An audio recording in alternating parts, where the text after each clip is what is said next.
In this brief demonstration, we'll examine how FrameMaker 10 has developed superior capabilities to import annotations and comments from PDF files that have been sent out for review. After doing this, we'll compare this with the much more manual and error-prone process that's required with FrameMaker 7. So let's start with a quick look at FrameMaker 10. We have open a typical FrameMaker document that requires some review by perhaps more than one person. We're currently in a workspace for authoring, and because I'm getting ready to do PDF review, I'm actually going to change this to the review workspace, which gives me a different set of icons displayed horizontally across the top of the screen. A few moments from now you'll see how we will use those. Our first step would be to actually create the PDF file for review, and since I'm working with FrameMaker and TechComp Suite, I can simply do this in one step rather than several, and just save as review PDF. This particular case I want to enable comment in Reader. That would be Acrobat Reader or Free Acrobat Reader. And so what I would do now is actually go ahead and choose where I want this to be saved. I may want to have a special folder and that I'm going to save the file in. And then I would go and simply save the file. Further choices are prompted, and I would finally end up with a PDF file.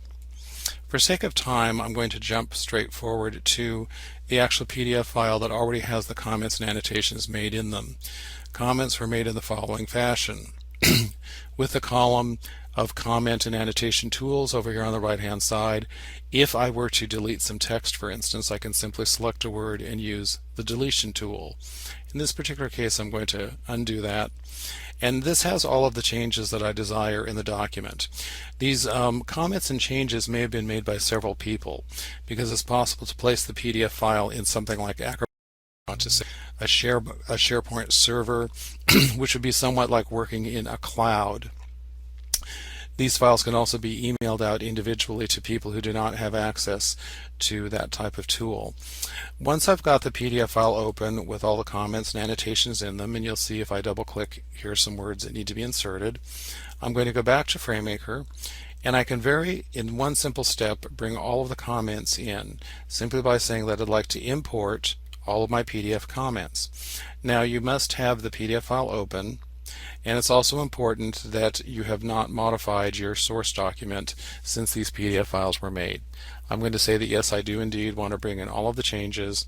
As I do this, I get a quick flash of something that's basically like a report card telling me how many insertions or replacements there are. And the insertions and deletions actually come in looking very much like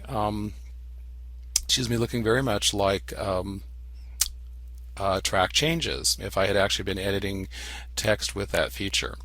Now that I've done this, I can actually use the toolbar up here in my review workspace, and the first thing I'd like to do is to actually search for the first change. And in this particular case, I've decided that I don't want to accept this. I'm going to actually reject it. I'm going to look for the next one. Significant. I would like to accept this one, so I will actually go ahead and accept that edit, and so on and so forth. I can just move from one to another and either accept or reject. Another thing is you do have the ability to universally accept or reject all of them. And before I do that, you also have the ability to preview what the final version would look like if you do accept all the changes, and you can also remember what the original version looked like. Going back here to my preview turned off, I'm going to decide that I would like to accept all of the remaining changes, which I can do in one simple click. And as I do this, you'll see that my changes have indeed been made, and basically everything that I have tried to insert or whatever does match my PDF original. So it's just that simple. In one easy step, everything is inserted automatically with no copy and with no paste. In a moment, we'll contrast this with FrameMaker 7. As you just saw in the first portion of our presentation, it's extremely easy to create a PDF file that's enabled for comment review in Free Acrobat Reader if you're using FrameMaker in concert with TechComp Suite. I should mention that if you're using FrameMaker by itself, it is possible with some additional steps and a license of full Acrobat to actually create the same type of file. It just takes longer. Once that PDF file is created, it can be annotated by multiple reviewers. And this can be done either in a cloud like acrobat.com, or multiple PDF files can be distributed and done on a desktop by individual people. Either way, whether there's one PDF file shared by many or multiple PDF files, all of those comments and annotations in one step can be imported directly into FrameMaker. As you saw, the comments and annotations come directly in place in FrameMaker, and they actually look like tracked changes, insertions and deletions. And you're able to use the track change feature to locate each comment or annotation, and you can individually accept or reject each one, or you can universally accept or reject all of them. This, of course, eliminates a tremendous amount of errors because the insertion point is located automatically, and also formatting is maintained. Now let's take a brief look at how we would try to achieve the same results with PDF Review, bringing in comments with FrameMaker 7 instead of FrameMaker 10. You'll soon see that it is much more of a manual process, and also it is much more prone to error and mistake, as there are two different ways to paste the annotations in.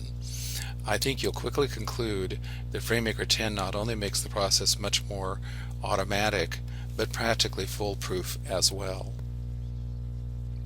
Now we are working with FrameMaker 7, so we can see a quick contrast in how somebody would work with comments or annotations to send from PDF if they were working with FrameMaker 7 instead of FrameMaker 10. We're actually going to go ahead and use that same PDF file just so we can see how many additional steps would be to say without some of the automatic features that we had in FrameMaker 10.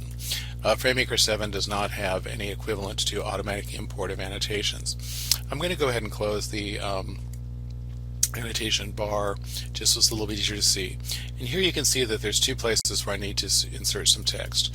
The word significant needs to be inserted in front of orientation, and greater needs to be inserted in front of San Jose. We'll just do two simple changes. So in order to bring this in, I must open up the comment in Acrobat or Acrobat Reader, copy the text, and I have to carefully locate the same insertion point within FrameMaker, and then I need to do edit paste. Now the problem is obvious. This is the straight paste is just brought in formatting that we don't want from the PDF file. So I would go ahead and simply do an edit undo, and I would bring the text in a different way. I would have to do paste special text, and then that's correct. Going back to our next change, as you can see it's taking a little bit longer. Here we've got the word greater. We're going to make a copy of that, and I'm going to go ahead and insert that in front of San Jose as well. So in this case I'm going to go edit, paste special, text, OK. And to give you an idea of what's involved here, we'll see how many comments we have. I'd want to say 1, 2, 3, 4, 5, 6, 7 times in order just to achieve the changes that we did automatically with FrameMaker 10.